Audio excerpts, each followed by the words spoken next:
What's up guys, Andrew here. In this video, I'm going to show you how to search with Google Lens and Google Chrome. All you have to do is go ahead and click the tree that's on the upper right.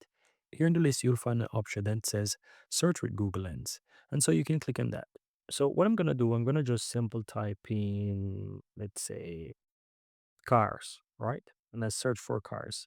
Click on images and let's say I want to know what this car is. Let's say I have no idea and I want to search this with Google Lens. I can go ahead and click the three dots, go ahead and click search with Google Lens, take a screenshot of the car, and right away, Google is going to search for it and see, you can see it already tell me what the car is, name, etc. Right. And I can even see more and so forth. And I can even scroll down and see more websites that contain this and images and so forth. So guys, if you're on Google Chrome and you want to search anything with Google Lens, you can go ahead and find the option right here by clicking the three dots and use it to take a screenshot and basically search for it.